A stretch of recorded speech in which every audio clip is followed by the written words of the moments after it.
감사를 드립니다. 하나님, 오늘 우리의 예배와 우리의 찬양을 받아 주시옵소서.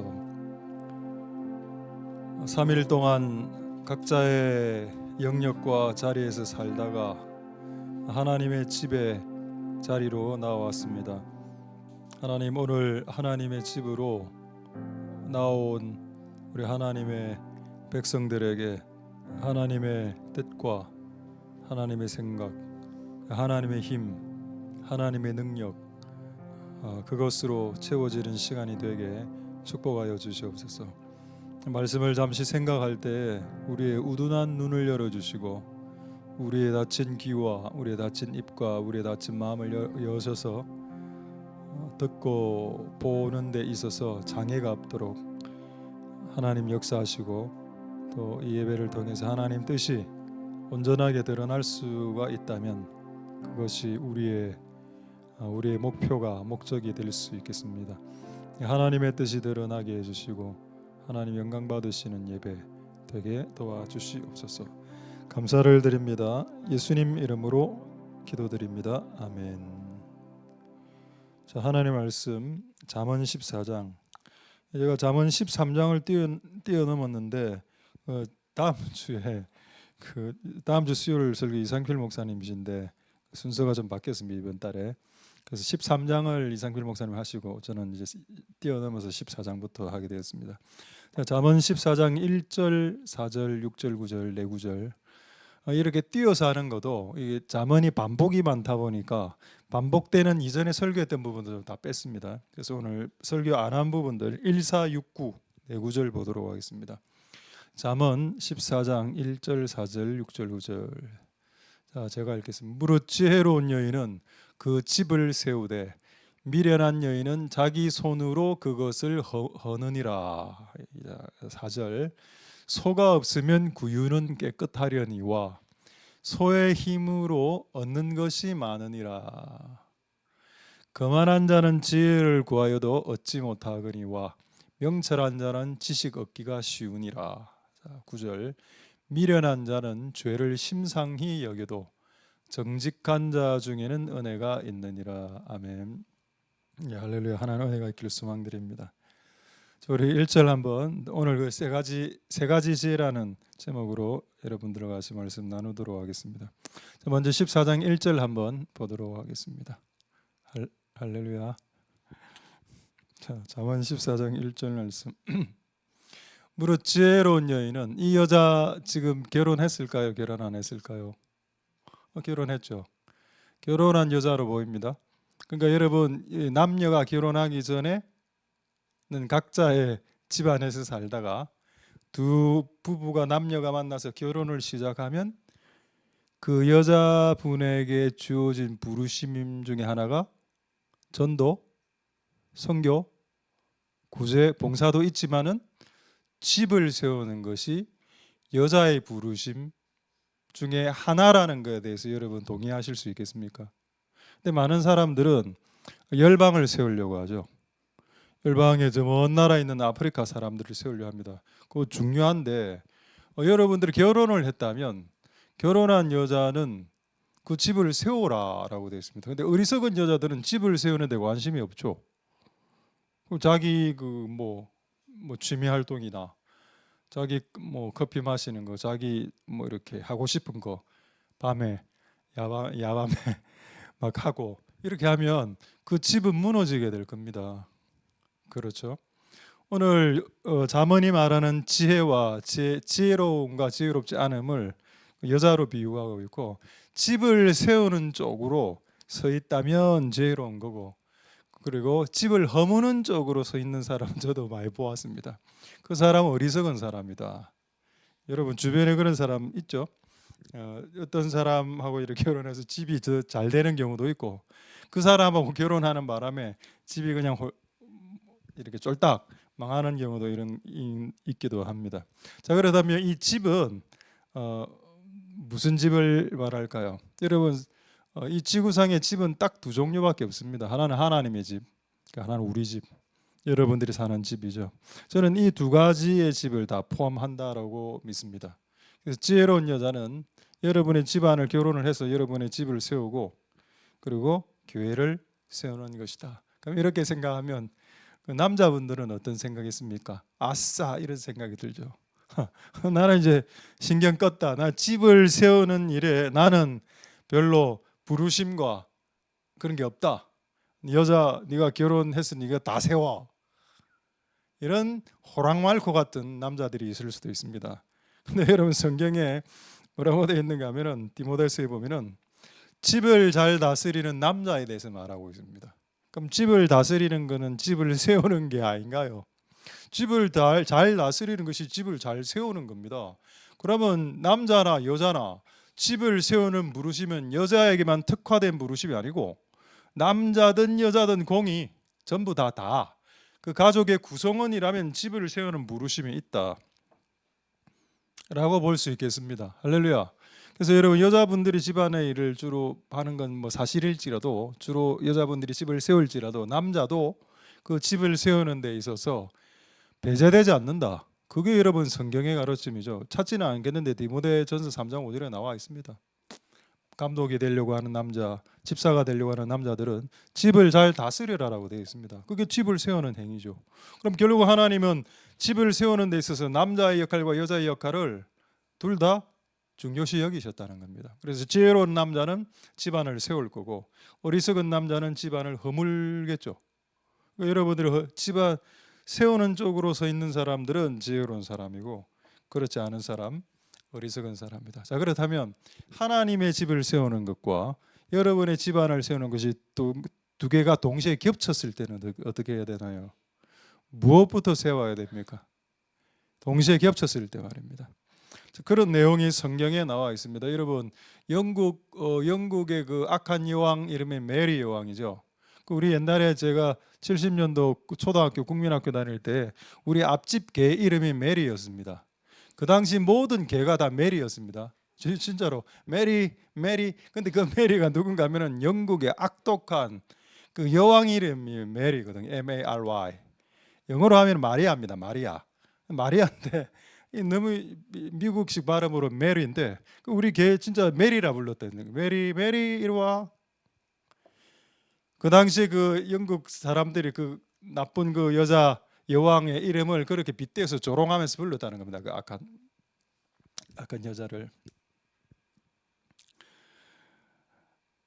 그 지혜롭지 못한 그 여자 왕 때문에 그 영국이 엄청나게 힘이 들었습니다.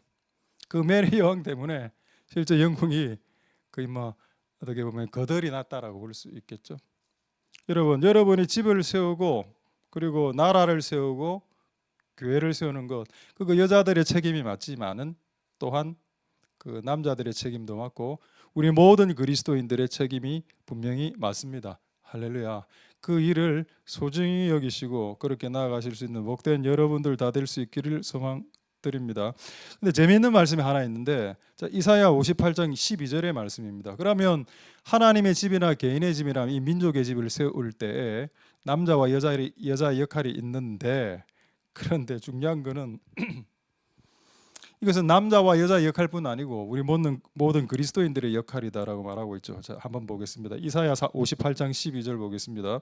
자, 이사야 58장 12절 보시면은 자, 이사야 58장 12절 한번 보겠습니다. 내게서 날짜들이 오래 항폐된 곳들을 다시 세울 것이고 역대 파괴된 기초를 쌓고 너를 일컬어 무너진 데를 수보하는 자라 할 것이며 길을 수축하여 가을 곳이 되게 하는 자. 잘 모르겠죠. 이거를 조금 편한 번역으로 바꿔보겠습니다. 공동 번역으로 제가 한번 읽어드리죠. 너의 아들들은 누군지 모르겠는데 그 다음 세대입니다. 이전에 엄마 아빠 세대 때 나라의 무너진 집안을 세우고 교회를 세웠습니다. 근데 이를 보십시오. 그의 아들들이 태어났습니다. 그리고 이 아들들 안에 딸들도 있겠죠. 아들들과 딸들이 태어났는데 이들이 하는 일이 뭔가? 너는 갈라진 성벽을 수축하는 자, 허물어진 집들을 수리하는 자. 제가 이거 단어 보고 참 너무 재미있었습니다. 우리 교회 집 수리하시는 분들 많지 않습니까? 아, 이게 그리스도인들의 부르심이구나. 무너진 것을 다시 수리하고 수축하고 공사하고 인테리어 하는 거. 이게 우리의 자식들, 다음 세대들이 이 땅에서 해야 될 일들입니다. 집을 수리하는 거죠, 교회를. 그러니까 메리 여왕 이야기를 왜 했는가 하면은 그 메리 여왕에게서 이제 사람들이 그 악독함에서 벗어나서 미국으로 갑니다. 미국으로 가서 제일 먼저 짓는 게 뭐였죠? 교회를 지었고 그 다음에 학교를 지었고 자기 집을 세웠습니다. 그거 이야기하려고 메리 여왕 이야기했습니다. 무엇을 먼저 지었나요? 하나님의 집과 우리의 집이 두 가지 동시에 지으려고 했을 때 누구의 집을 먼저 지었다고요? 청교도들은 교회를 짓고 그 다음에 학교를 짓고, 그때 지은 학교가 하버드 대학입니다. 학교를 짓고 그 다음에 자기 집을 지었다고 합니다. 그런데 그거하고 정반대되는 내용의 성경이 있었죠. 학개서 1장 9절에 학개서 1장 9절 한번 보도록 하겠습니다. 학개서 1장 9절 보겠습니다. 자, 중간쯤에 이 학개가 막 학개 선지자가 막 이렇게 화가 나면서 한 말인데, 중간쯤에 보시면 나 만군의 여호와가 말하노라 이것이 무슨 연고냐. 연고는 바르는 연고가 아니고 이것은 무슨 이유냐라는 뜻입니다. 너희 집은 내 집은 황무, 이 내 집은 하나님의 성전 교회. 내 집에는 막 거미줄이, 하나님의 교회는 거미줄이 쳐 있고 막 얼룩이 쳐 있고 막 더러운데, 와 너희는 너희의 집에 빠르게 막 대리석으로 막 판넬을 하네, 이런 내용입니다. 너희 집이 막 거미줄이 있고 페인트가 이래 너덜너덜하면 그 즉각적으로 수리하고 보수하고 하는 것처럼, 왜 하나님의 집은 거미줄이 여기도 치렁치렁인데 왜 제가 안 하느냐? 왜 하나님의 집은 신경을 안 쓰고 너희 집만 먼저 신경을 쓰느냐? 하나님의 집을 세우는 것과 사람의 집을 세우는 건 두 개 다 중요한 일입니다. 여자가 해야 될 부르심인데, 그게 두 개가 만약에 동시에 충돌할 경우에는 무엇을 먼저 세워야 되느냐 하는 겁니다. 청교도들은 하나님의 교회를 세우고 자신의 집을 세웠습니다. 그렇게 건설된 나라가 USA, United States, 미국입니다. 지금 세계 1위 국가, 천조국. 근데 학개 시대 때 사람들은 하나님의 집을 지어야 되고 자기 집을 지어야 될 때 자기 집부터 딱 짓고, 하나님의 집은 나중에라도 지었으면 되는데 지을 생각이 없었습니다. 그래서 하나님 화가 나셨던 거죠. 자, 그래서 여러분, 이 하나님의 집과 여러분의 집안을 세우는 부르심은 여자의 부르심뿐만 아니고 남자의 부르심이기도 하고, 그리고 여러분에게서 태어날 자식들 이 해야 되는 부르심이기도 합니다. 뭔가 무너진 것을 수리하는 부르심이죠. 할렐루야. 근데 제가 이거를 이런 일을 하시는 분들이 우리 교회에 많아서, 집 수리하시는 분들이 많아. 또 제가 좀 옆에서 좀 도와주고 이러면서 제가 알게 된 비밀이 하나 있습니다. 여러분, 집을 수리하려면 하나님이 여러분들에게 야 교회를 수리해라, 그다음 교회를 아니면 너희 집안을 다시 세우거라 이래 했을 때, 그거를 교회를 세우거나 집안을 세우려고 할 때 제일 먼저 해야 되는 일이 뭔지 아십니까? 어떤 집을, 어떤 공간을 세울 때 새롭게 세우고자 할 때 제일 먼저 해야 되는 게 뭔가요? 철거입니다. 철거. 그래도 공사로 들어가면은 제일 먼저 하는 게 철거죠. 때려 부시는 겁니다. 전부 다 때려 부십니다. 그래야 새롭게 지을 수 있기 때문에. 저는 화장을 안 해봤는데 가끔 요즘은 또 남자분들도 화장한다 하더군요. 화장을 새롭게 화장하려면 기존의 화장을 다 지워야 됩니다. 삭제. 얼굴에 아세톤으로. 아세톤 아닙니다. 아세톤 손톱을 지울 때 아세톤을 사용하고, 얼굴에 아세톤 하면 그건 막 뒤집어집니다. 그냥 주걱으로 끌어내시면 됩니다. 이렇게 끌어내면 긁어지죠. 다 끌어내고 그게 철거, 그리고 새롭게 짓는 겁니다. 근데 여러분, 그 철거가 뭔가요? 성경에서 그것을 회개라고 하고 있습니다. 하나님이 우리 인생을 새롭게 짓고 싶을 때 내 삶을 철저하게 회개시킵니다. 저도 요즘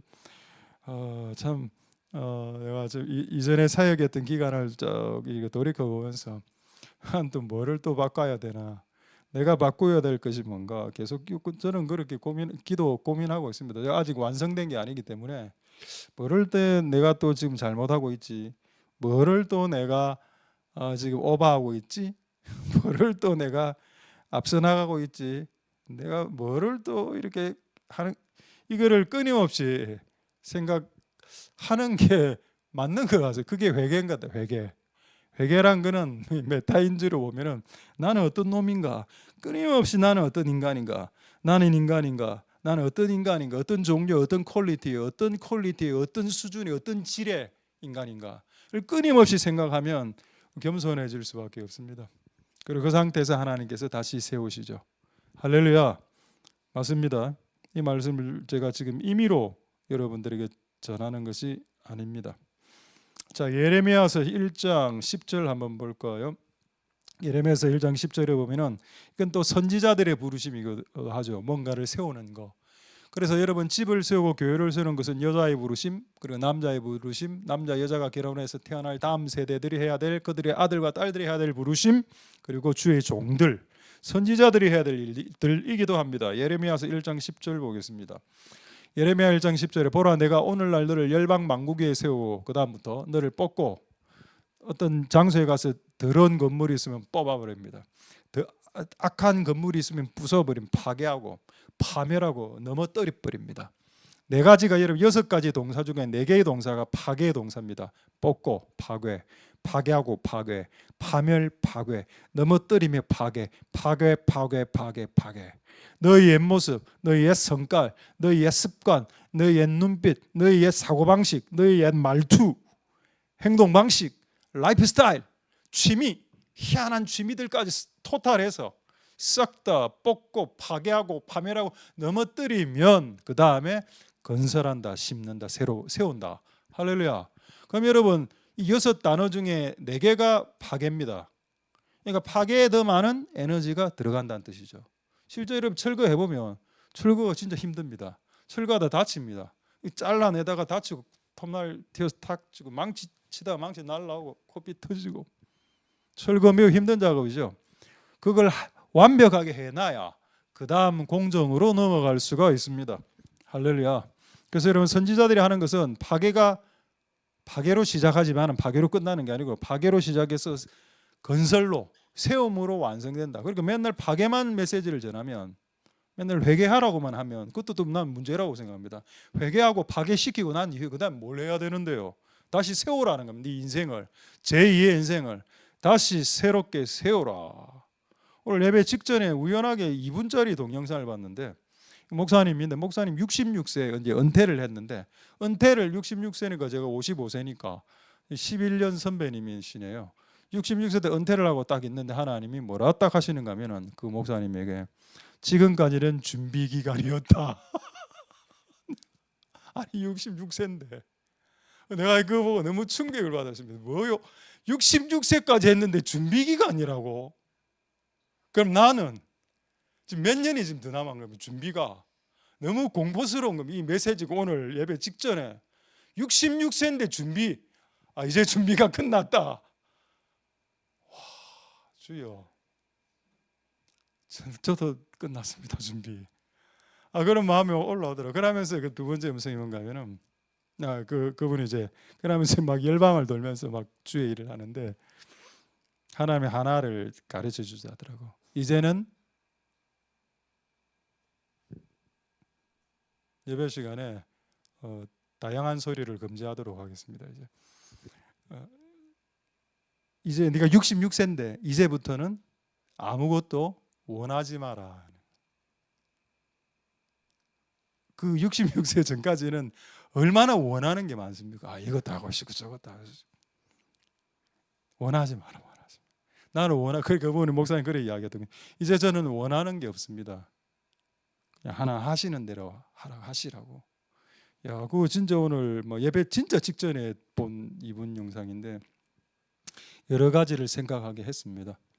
할렐루야. 66세가 돼도 열방을 세우는 일을 하라고 하셨다는 거죠. 그리고 그 원하는 게 없는 상태로 66세까지 만들었다는 거 아닙니까? 66세 전까지는 얼마나 많은 것들을 움켜잡기 위해서 이렇게 아둥바둥 이렇게 끌고 모았을 거 아닙니까? 그런 삶은 네의 삶을 황폐케 하니까 그걸 이렇게 내려놓고 원하는 것 없이 그냥 이제 한번 살아가봐라는 겁니다. 네가 개인이 원하는 것 없이. 야, 진짜 그것도 맞는 것 같습니다. 제가 생각해 보니까. 어쨌든 여러분들과 여러분들의 자녀들이 집과 여러분의 집안과 교회 하나님의 집을 세우는 일에 부르심이 있다는 걸 아는 것. 그게 솔로몬이 적어놓은 잠언에 있는 잠언 14장 1절의 말씀입니다. 이거를 솔로몬이 20대 때 깨달았던 게 충격적이죠. 이 잠언 솔로몬이 매우 나이 젊을 때 기록한 내용입니다. 우리가 참 이런 내용을 20대에 알 수만 있었다면 좋았겠죠. 그다음 재미있는 내용이 있습니다. 4절입니다. 이런 내용이 성경에 있다는 것도 웃기고, 근데 좀 재미있는 내용이죠. 4절 한번 보겠습니다. 갑자기 소 이야기가 나오는데, 소가 없으면 구유는 마구간에 있는 그 어떤 전체 하드웨어, 그러니까 뭐 구유, 소의 그 밥그릇이죠. 이제 여물을 놓아두는 그 그릇, 구유. 당연히 여러분, 소가 없으면 마구간은 깨끗합니다. 그리고 소 여러분, 저 옛날에 제가 초등학교 다닐 때 이제 우리 대연동에 제가 살았는데, 그때 진짜 소를 키우는 사람이 있었습니다. 말도 그 당시 키우는 사람이 있어요. 말도. 어느 나라에서 이상한 눈빛을 쳐다보는 진짜 있었습니다. 막 사람 말 타고 가고 이래. 우리 안 믿으시는 것 같다. 70년대 그래 했습니다. 제가 78년도 초등학교, 77년도 초등학교, 77년도에 대연동에 말 타고 가는. 진짜 안 믿는 것 같아. 그래서 소가 막 지나가고, 어떤 집에 가니까 우리 친구 집에 소를 막 키우는데, 소가 응가를 얼마나 많이 싸는 거 압니까? 버벅해가고 막 이렇게. 소를 안 키우면 소 응가를 치울 일이 없죠. 근데 안 키우면 뭐가 발생하는가 하면 소의 힘으로 얻는 게 많습니다. 소가 힘으로 일을 하면 엄청나게 일을 효율적으로 효과적으로 많은 양을 순식간에 할 수 있습니다. 그 자기가 인간이 다 해야 됩니까? 소 시키면 되는데. 근데 그런 소를 시킬 때 발생하는 문제가 뭐라고요? 걔들이 응가를 싸더라. 그리고 소 냄새 정말 숭악합니다. 소 냄새, 정말 촌에 시골에 가기 싫은 게 소 냄새, 돼지 냄새, 그 분뇨, 그 응가 냄새, 저는 못 맡겠더라고. 닭 냄새도 그렇고. 뭐 치킨이야 좋아하지만은 닭의 냄새는 별로 안 좋습니다. 이 말을 왜 하셨을까요? 성경책은 소에 관한 내용도 적혀 있는 책이야. 식물 도감, 곤충 도감, 동물 도감, 동식물 도감이야라고 생각하십니까? 아니죠. 여러분, 성경에 나오는 동물은 전부 다 사람입니다. 자, 다시 한번 보겠습니다. 4절 한번 보겠습니다. 4절 보십시오. 자, 소가 없어요. 이거 사람으로 바꿔 보겠습니다. 사람이 없으면 교회는 깨끗하겠네요. 사람이 오늘 한 명도 안 왔다. 그럼 청소할 필요도 없죠. 발자국도 안 나고 깨끗할 겁니다. 그게 낫냐? 사람이 좀 모여서 사람 힘으로 얻는 게 많을 때 비록 그 공간이 더럽혀지고 비록 조금 치울 것도 생기고 막 이렇게 해도 그 사람으로 인해서 얻는 게 많으면 그 사람을 쓰는 게 맞다는 겁니다. 여러분, 이걸 받아들일 수 있을까요? 요압 장군 한번 생각해 보십시오. 다윗 옆에 요압 장군이 있었는데, 요압 장군이 완전 다윗에게 시비쟁이였습니다. 그 성경을 읽어보면 끝없이 시비를 걸었죠. 나중에 하여튼 좀 안 좋은 일에 휩쓸려서 또 쿠데타 비슷하게가 나중에는 죽지만은, 어쨌든 그렇게 되기 전까지는 다윗이 요압의 힘을 빌었습니다. 요압이 비록 나중에 조금 반역하고 이렇게 하지만은 요압의 싸움을 잘했습니다. 요압이 이스라엘의 대장군 정도 되지 않습니까? 그럼 우리 생각에 이놈 맨날 거역하고 반역하고 시비 터는 이런 부류의 인간형인데 왜 이 인간형을 써? 근데 하나님은 그가 소라고 봤을 때, 그 소를 통해서 얻는 것이 많을 때 걔를 안 쓰면 더럽혀지지는 않겠지만은 깨끗하겠지만 마구간이 그래도 쓰는 게 더 낫지 않겠냐라고 이야기하는 지혜를 솔로몬이 지금 우리에게 가르쳐주고 있다는 겁니다. 여러분들이 만약에 하나님이라면 저 같으면 소 같은 인간들을 안 쓰겠습니다. 그냥 천사 쓰죠. 천사를 쓰면 어떻게 되는가 하면 천사는 일단 응가를 안 쌉니다. 그렇죠? 그래서 냄새도 좋아요. 천사 냄새도 좋습니다. 그리고 옷과 먹을 것을 주기적으로 공급해 주지 않아도 됩니다. 천사들은 그런 것 없이도 주님의 나라 일들을 하기 때문이죠. 근데 하나님은 천사를 사용하지 않고 소 같은 인간들을 사용하셔서 하나님의 나라를 이루시길 원하셨다는 겁니다. 근데 이 소 같은 인간을 쓰면 어떤 일이 발생하느냐? 그 공간이 더럽혀지는 현상들이 일어난다는 겁니다. 그렇지만 쓰시겠다는 겁니다. 그게 하나님의 깊으신 뜻이죠. 우리 같으면 이 공간이 더럽혀진다면 나는 너를 쓰지 않을 거야 라고 주장하겠지만, 하나님은 이 공간이 조금 더럽혀지더라도 나는 그 사람을 통해서 쓴다. 참 우리하고 조금 뭔가 좀 다른 것 같습니다. 하나님은. 할렐루야. 그게 하나님의 넓으신 마음의 뜻이죠. 그릇의 넓이입니다. 그게 결국 이 구절은 소에 대한 내용이 아니고 하나님의 마음의 넓음을 드러내는 구절이죠. 그렇지 않습니까? 이게 소 이야기입니까? 이게 한우 이야기입니까? 지금 이게 한우 목살 이야기인가요? 이게 아니죠. 이 이야기는 한우 목살 이야기가 아니고 하나님이 소 같은 소를 써서 얻는 것이 조금 있고 냄새 더 엄청 싸고 이런 더러운 놈을 하나님이 쓰실 수 있다라는 하나님의 넓으신 아량 있는 넓은 마음을 우리 같으면 안 씁니다. 저는 제 같으면 안 쓰겠습니다. 근데 하나님은 쓰신다는, 하나님. 그래서 이 교회의 주인은 제가 아니고 하나님이니까 그 모든 분들을 봐주고 있는 겁니다. 지금 냄새나는 분들을 봐주고 있다고요, 하나님께서. 그거를 냄새 나시는 분들이 모르더군요. 하나님이 이를 봐주고 있다는 것을 말입니다. 근데 어쨌든 하나님이 이 교회의 주인이고 하나님이 이 교회를 운영해 나가시니까 하나님이 봐주시겠다 하는데 뭐 내가 이 사람 냄새 납니다, 제가 하세요 라고 내가 말을 할 수는 없다. 이 교회가 내 교회가 아니기 때문에. 할렐루야, 되겠습니까 여러분? 그래서 이 소 말씀이 하나님의 깊으신 하나님의 마음을 드러내는 말씀입니다. 하나님이 배제시키지 않은 사람을 당신이 배제시키지 말라는 겁니다. 할렐루야. 하나님이 배제시키지 않은 사람들을 여러분들이 임의로 배제시키지 마라. 하나님의 넓으신 마음을 침해하는 행동이 된다. 그렇게 하지 않으시길 소망드립니다. 할렐루야. 자, 마지막 말씀. 자, 6절 9절 한번 보도록 하겠습니다. 6절 9절. 자, 잠언 14장 6절 9절. 거만한 자는 지혜를 구하여도 얻지 못하고 명철한 자는 지식을 얻기가 쉽다. 그러니까 지혜로운 사람은 지혜를 더 받기가 쉽고 어리석은 사람은 더 받기가 더 어렵다. 약간 빈익빈 부익부 같습니다. 부자는 더 부자가 되고 가난한 자는 더 가난한 자 되고 막 이런 거 느낌 옵니다. 자, 한번 볼까요? 자, 잠언 마태복음 7장 6절 한번 보겠습니다. 자, 그러다 왜 지혜로운 자는 지혜를 받기가 쉬우며 왜 어리석은 자는 지혜를 받기가 어려운지 마태복음 7장 6절에 약간의 힌트가 나와 있습니다. 마태복음 7장 6절 한번 보겠습니다. 거룩한 것을 개에게 주지 말고 너희 진주를 돼지 앞에 던지지 마라. 이거 개돼지가 나왔죠. 이 개돼지란 말 잘 쓰지 않습니까? 개돼지는 개돼지에게 진주를 주지 말라고 했습니까? 이유는 개와 돼지는 진주의 가치를 모르기 때문입니다. 개와 돼지를 제가 키워본 적이 있습니다. 특히 개를 키워본 적이 있습니다. 개에게 금을 이렇게 툭 던져주면 처음에 와서 킁킁거리다가 화가 나서 갑니다.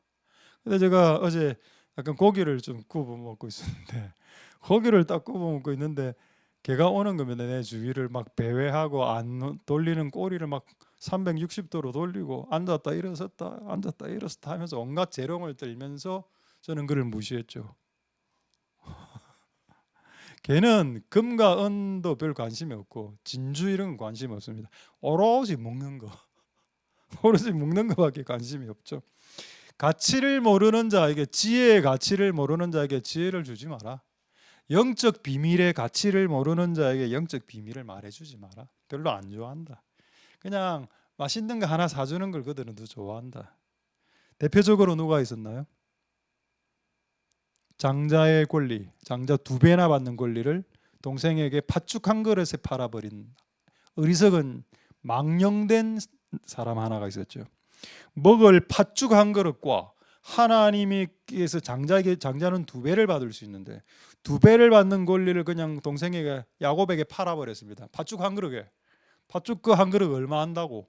한 7, 8천 원이면 팥죽 한 그릇 사 먹을 수 있는데 고작 7, 8천 원짜리 팥죽 한 그릇 때문에 하나님으로부터 부름받은 그 직분, 장자의 직분을 동생에게 팔아먹었다.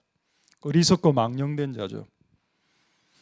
맞습니다. 마태복음 7장 6절 개와 돼지는 뭔가? 가치를 모르는 자, 그러니까 미련한 자는 지혜의 가치를 몰라서 말해줘도 모르니까 안 주는 게 더 낫다는 겁니다. 근데 지혜로운 자들은 이 가치를 아니까 그러니까 제가 예배 직전에 들은 그 동영상 66세 때 할아버지가 나타나서 이때까지는 준비였다. 예. 저는 쉬려고 했는데요. 66살에. 지금까지는 준비였고 지금부터 네가 원하는 것 없이 나의 원대로 살아봐봐라. 예전에는 네가 네 소원대로 네 인생을 구상하고 플랜을 짜고 스케줄을 짜서 66세까지 살았다. 지금부터는 네 원을 삭제시키고 나의 원을 풀어다오. 할렐루야. 그게 여러분 지혜입니다. 66세 할아버지가 들었던 그 목사님의 지혜. 그분 이름 제가 잘 모르겠습니다. 이름이 안 나와 있어서. 하나님 은혜가 여러분들에게 있기를 소망드립니다. 누구에게 하나님께서 지혜를 주시는가? 들을 수 있는 자, 그리고 그것을 갈망하는 자, 그것의 가치를 아는 자, 그들에게 하나님은 주십니다. 자, 마지막 말씀 9절에 이 지혜를 잘 받는 사람, 지혜로운 사람들이 지혜를 잘 받는데 이 지혜를 잘 받는 사람인 지혜로운 사람과 어리석은 사람을 조금 이제 특징을 마지막으로 하나 더 소개한 게 9절입니다. 자, 9절 한번 보겠습니다. 미련한 자와 어리석은 자와 지혜로운 자, 미련한 자와 지혜로운 자 이거 차이 말입니다. 자, 미련한 자는 이 어리석은 자죠. 지혜가 없는 사람입니다. 죄를 심상히 여긴다. 심상이란 말이 뭔가 하면은 가볍게 여긴다. 죄를 대수롭지 않게 여긴다. 큰 죄를 너무 작게 여기는 겁니다. 근데 그러면 반대로 생각하면 지혜로운 사람 뭔가요? 미세한 죄도 무겁게 생각한다면 그는 지혜로운 사람이라는 뜻입니다. 할렐루야. 그럼 하나님 누구에게 지혜를 주시나요? 죄를 크게 느끼는 사람. 사소한 죄가 크게 느껴져서 막 소화가 안 되고 죄를 짓고 나면 밥이 안 넘어가고 죄를 지었는데 밥이 잘 넘어가고 탕수육까지 시켜 먹고 짜장 꼬빼기에 이래 되면 막 끝났고 죄를 지으면 막 소화가 안 되고 막 머리가 띵하고 구토가 올라오고 불면증에 시달리고 죄를 지으면 그게 지혜로운 사람. 지혜로운 사람에게는 지혜를 주신다. 내가 죄를 심상히 여기는 사람, 죄를 가볍게 여기고 우습게 여기고 큰 죄도 자기가 지은 죄를 대단치 않게 여기는 사람. 그렇게 다른 사람들을 힘들게 해놓고 저는 뒤끝 없어요. 뭐가 뒤끝이 없어. 앞끝, 뒤끝, 중끝 온갖 끝이란 끝은 다 있고 본인만 뒤끝 없고 그렇게 하면 안 되겠다. 죄를 무겁게 여기라는 겁니다. 왜? 실제 죄는 무거운 것이기 때문에. 무거운 것을 왜 가볍게 여깁니까? 우리가 죄를 짓는 크고 작은 수많은 죄들은 우리를 무겁게 하기에 충분한데 죄에 하인 맞은 자들은 그렇게 큰 것들을 행하고도 그게 가볍게 느껴집니다. 이게 뭐가 죄인데요? 뭐 왜요? 이래 나오면 안 된다. 우리가 이 땅에서 살아갈 때 짓는 사소한 죄들이 무겁게 느껴지는 사람, 그게 지혜로운 사람입니다. 지혜로운 사람에게는 지혜가 부어진다. 할렐루야. 말씀을 마치겠습니다. 이 세 가지 지혜. 첫 번째, 세우는 부르심. 두 번째, 소를 더러운 냄새 나는 소를 사용하시는 하나님의 넓으신 마음. 세 번째, 지혜로운 자는 죄를 무겁게 여겨 그리고 하나님의 지혜의 가치를 알아서 그 지혜를 끝끝내 받아내는 사람. 그 사람 지혜로운 사람인데 그런 삶으로 나가시는 복된 여러분들 다 될 수 있게 되기를 소망드립니다. 할렐루야. 찬양하겠습니다. 우리 찬양 하나 하고 한 세 가지 정도 우리 기도하도록 하겠습니다.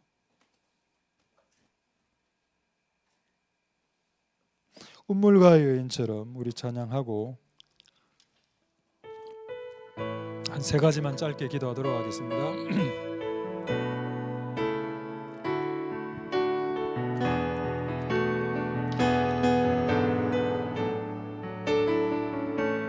우물가의 여인처럼 난 구했네. 헛되고 헛된 것들을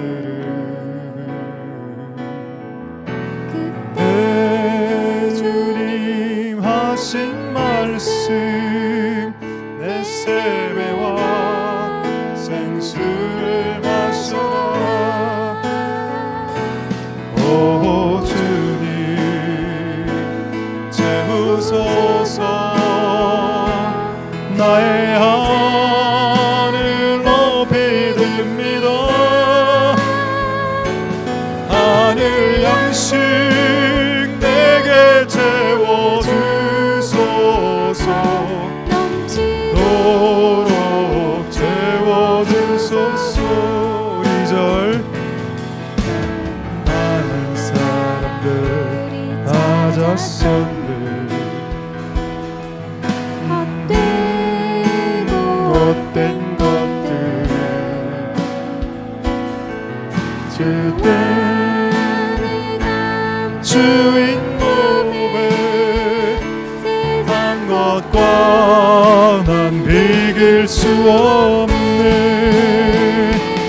오 주님 채우소서.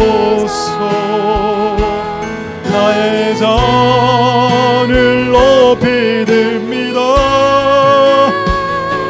하늘 양식 내게 내어주소서.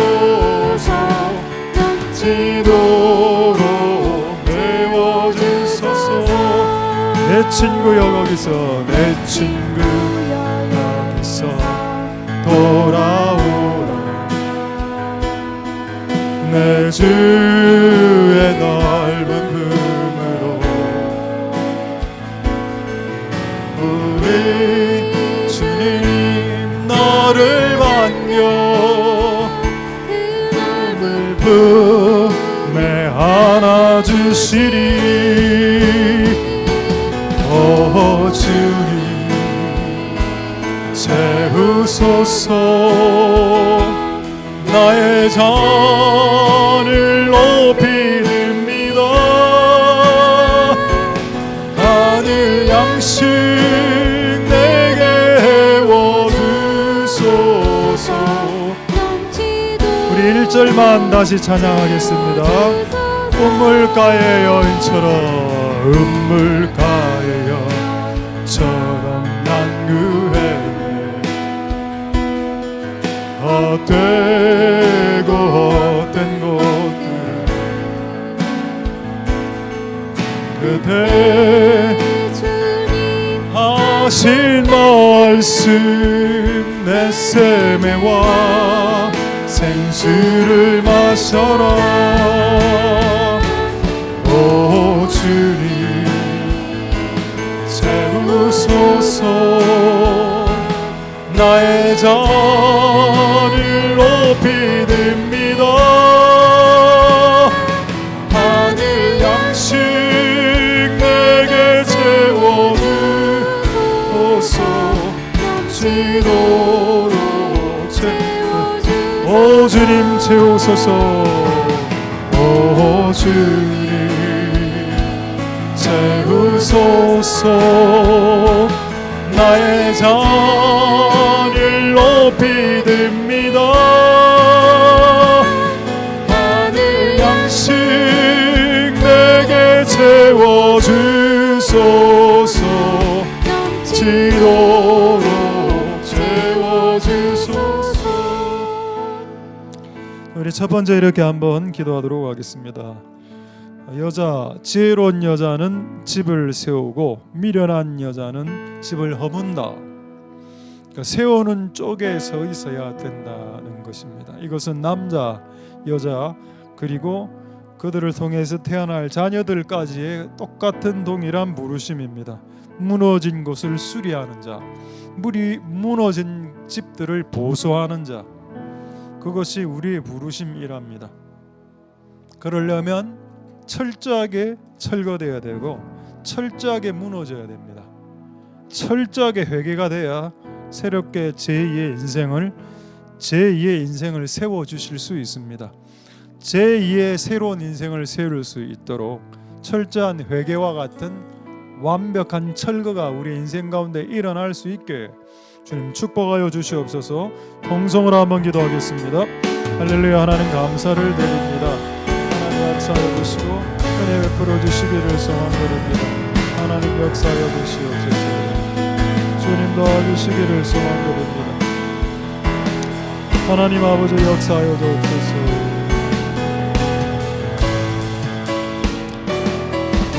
오 하나님 역사하시기를 소망드립니다. 주여 도와주옵소서.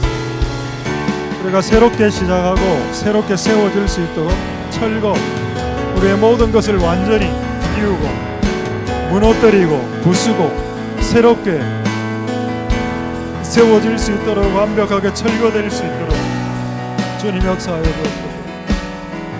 우리의 집을 세우고 하나님의 집을 세우고 우리의 집도 세울 수 있도록 세우는 자 쪽으로 서 있을 수 있도록 주님 역사하여 주시기를 소망드립니다. 하나님 은혜 베풀어 주시옵소서.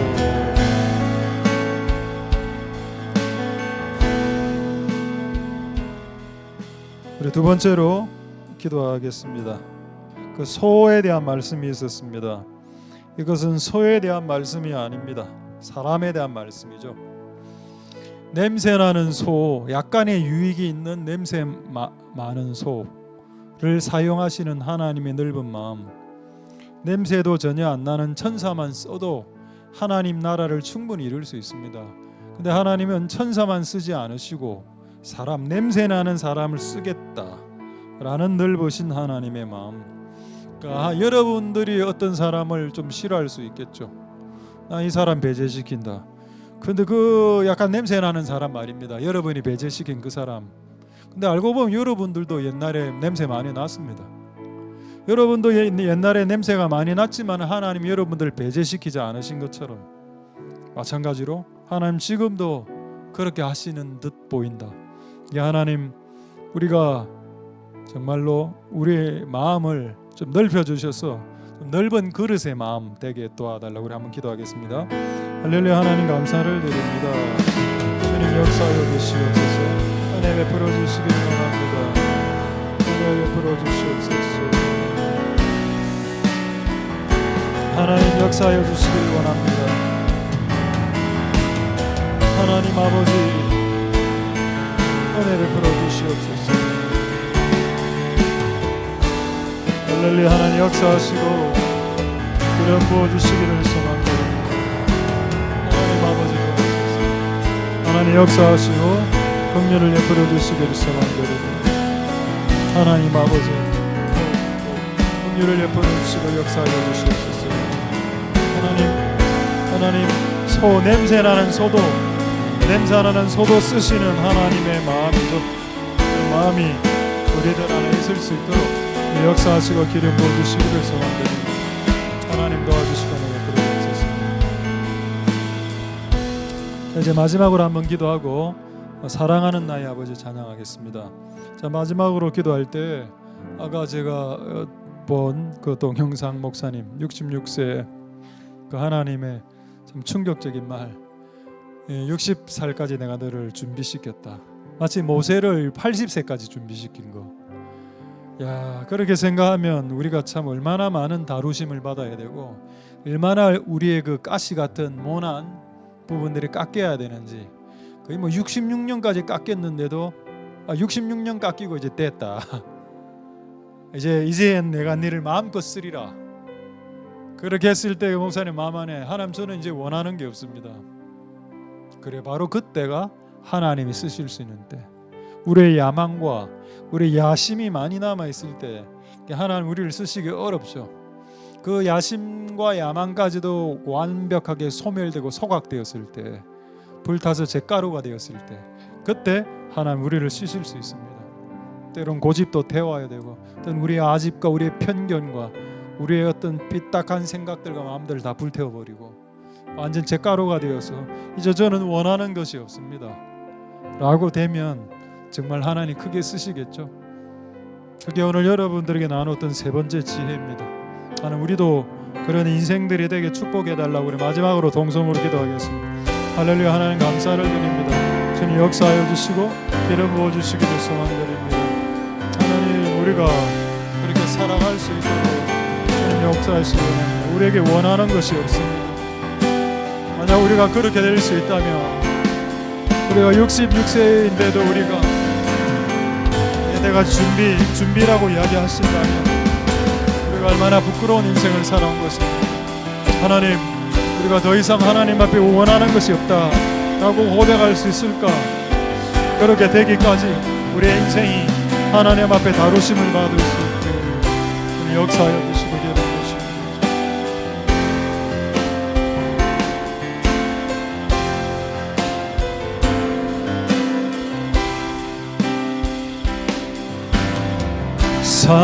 사랑하는 나의 아버지 이름 높여드립니다. 주의 나라 찬양 속에 임하신 능력에 주께 찬송하네. 전능하신 어린 찬양 언제나 동일하신 주 전능하신 하나님 찬양 영원히 다스리. 사랑하는 나의 아버지 사랑하는 나의 아버지 이름 높여드립니다. 주의 나라 찬양 속에 임하시니 능력에 주께 찬송하네. 전능하신 하나님 찬양 언제나 동일하신 주 전능하신 하나님 찬양 영원히 다스. 우리 마지막으로 찬양하겠습니다. 사랑하는 나의 아버지 사랑하는 나의 아버지 이름 높여드립니다. 주의 나라 찬양 속에 임하시니 능력에 주께 찬송하네. 전능하신 하나님 찬양 언제나 동일하신 주 전능하신 하나님 찬양 영원히 나를 전능하신 하나님 찬양 언제나 동일하신 주 전능하신 하나님 찬양 영원히 다스리. 마지막으로 전능하신 하나님 전능하신 하나님 찬양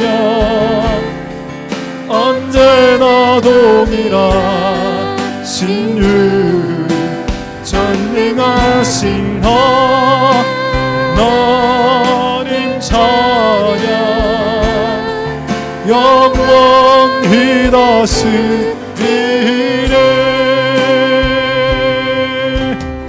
오늘 우리에게 주신 말씀 각자에게 주신 말씀 생각하시면서 자유롭게 기도하시고 돌아가시도록 하겠습니다.